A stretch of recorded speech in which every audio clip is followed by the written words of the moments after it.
नमस्कार दोस्तों, आपके अपने चैनल जीवन शक्ति और भक्ति में आपका बहुत बहुत स्वागत है। दोस्तों, श्री गणेश चतुर्थी व्रत की पौराणिक कथा के अनुसार एक बार भगवान शिव तथा माता पार्वती नर्मदा नदी के किनारे बैठे थे। वहां माता पार्वती ने भगवान शिव से समय व्यतीत करने के लिए चौपड़ खेलने को कहा। शिव चौपड़ खेलने के लिए तैयार हो गए, परंतु इस खेल में हार जीत का फैसला कौन करेगा, यह प्रश्न उनके समक्ष उठा तो भगवान शिव ने कुछ तिनके एकत्रित कर उसका एक पुतला बनाकर उसकी प्राण प्रतिष्ठा कर दी और पुतले से कहा, बेटा हम चौपड़ खेलना चाहते हैं, परंतु हमारी हार जीत का फैसला करने वाला कोई नहीं है, इसलिए तुम बताना कि हम दोनों में से कौन हारा और कौन जीता।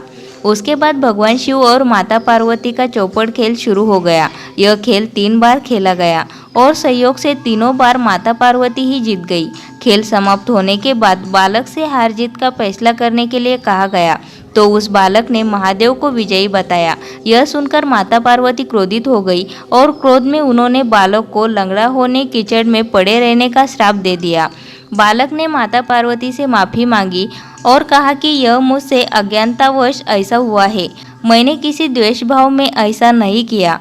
बालक द्वारा क्षमा मांगने पर माता ने कहा, यह गणेश पूजन के लिए नाग कन्याएं आएंगी, उनके कहे अनुसार तुम गणेश व्रत करो, ऐसा करने से तुम मुझे प्राप्त करोगे। यह कहकर माता पार्वती शिव के साथ कैलाश पर्वत पर चली गई।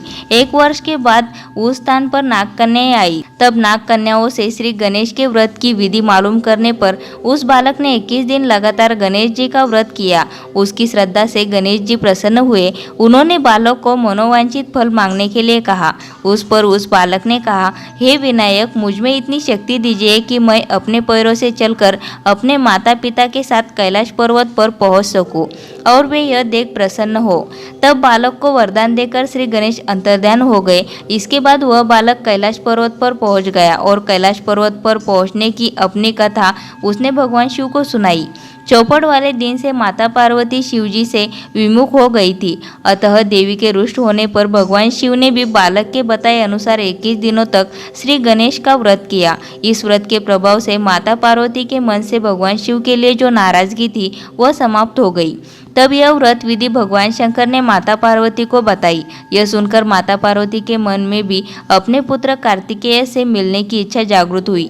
तब माता पार्वती ने भी 21 दिन तक श्री गणेश का व्रत किया तथा दुर्वा फूल और लड्डुओं से गणेश जी का पूजन अर्चन किया। व्रत के 21वें दिन कार्तिकेय स्वयं माता पार्वती जी से आ मिले। उस दिन से श्री गणेश चतुर्थी का यह व्रत समस्त मनोकामनाओं की पूर्ति करने वाला व्रत माना जाता है। इस व्रत को करने से मनुष्य के सारे कष्ट दूर होकर मनुष्यों को समस्त सुख सुविधाएं प्राप्त होती है। दोस्तों, वीडियो अच्छी लगी हो तो वीडियो को लाइक जरूर करें और इसी तरह की वीडियोस आपको मिलती रहे उसके लिए चैनल को सब्सक्राइब करके बेल आइकन को जरूर प्रेस करें।